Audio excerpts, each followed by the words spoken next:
Donc, nous savons que Dieu a cette capacité de se révéler et de révéler des choses de façon surnaturelle. Nous savons clairement qu'il y a des traces écrites sur l'existence des événements qui se sont passés durant les 5 premiers livres de la Bible. Nous savons aussi que Moïse écrivait, je ne l'ai pas mentionné dans la précédente capsule, mais je vous l'enverrai dans les notes, il y a une dizaine de références qui font allusion au fait que Moïse écrivait. Donc Moïse écrivait régulièrement.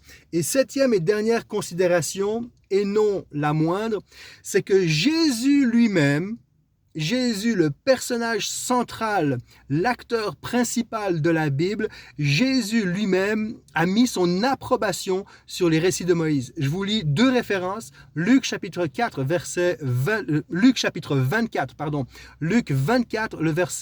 à partir du verset 25. Ah, homme sans intelligence, vous êtes bien lent à croire tout ce que les prophètes ont annoncé. Verset 26. Le Christ ne devait-il pas souffrir toutes ces choses avant d'entrer dans sa gloire?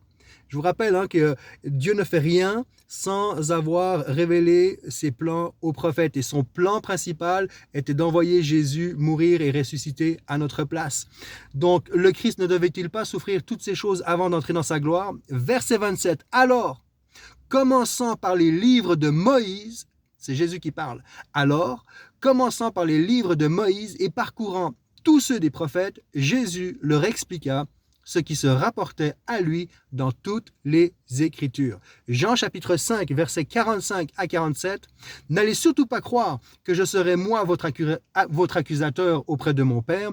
C'est Moïse qui vous accusera. Oui, ce Moïse même en qui vous avez mis votre espérance. En effet, si vous l'aviez réellement cru, vous m'auriez aussi cru, et là c'est important, car il a parlé de moi dans ses livres.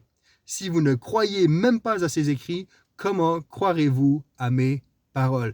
Donc, septième considération, c'est que Jésus lui-même va mettre son approbation sur le fait que Moïse avait déjà parlé de lui, avait déjà préparé le terrain et annoncé des choses à propos de Jésus, de façon typologique ou de différentes façons. On va le regarder prochainement, les différentes typologies de Jésus dans la Genèse. Mais Moïse a clairement été un instrument puissant pour nous faire parvenir les premières pages, les premiers livres de la Bible jusqu'à nous aujourd'hui. Rappelez-vous, le personnage central de l'Ancien Testament, c'est Moïse, et le personnage central du Nouveau Testament, c'est Jésus. Maintenant, la Bible au complet est concentrée sur Jésus. Alors, voici pour ce qu'il en était lorsque vous serez à votre prochainement à la machine à café pour répondre à la question pourquoi est-ce que tu penses que c'est Moïse qui a écrit la Genèse? Eh bien là, on a quelques éléments. Et tout ça, ça a un but. Je vous retrouve dans une autre capsule prochainement. Et je t'invite à la toute première question à trouver au moins 5 conséquences néfastes majeures de ce qui pourrait arriver ou de ce qui se serait passé si la Genèse n'existait pas. Parce que tout ce qu'on vient de lire, tout ce qu'on vient de dire jusqu'à présent, c'est de l'information historique, de l'information biblique, mais de façon pratique, qu'est-ce que tout ça, ça change? Tout ce qu'on a vu, c'est assez technique, mais pourquoi est-ce que j'ai mis une emphase là-dessus? Il y a une raison à cela. En quoi est-ce que ces informations techniques, théologiques changent de façon pratique notre vie de façon importante, notre mouvement de foi? Il y a vraiment quelque chose à saisir et ça, on peut le découvrir en se posant la question, où est-ce qu'on en serait si la Genèse n'existait pas? Allez, j'espère que ça a été assez clair. J'essaie de faire du mieux possible pour que ce soit court et concis. Donc, n'hésite pas si tu as des commentaires, des questions. On est plusieurs d'ailleurs à pouvoir répondre aussi sur ce groupe-là.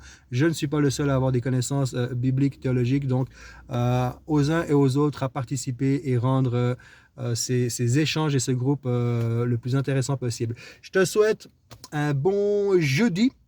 Et à bientôt pour les 5 conséquences invivables de l'absence, de l'inexistence ou de la disparition de la Genèse. Ciao, ciao!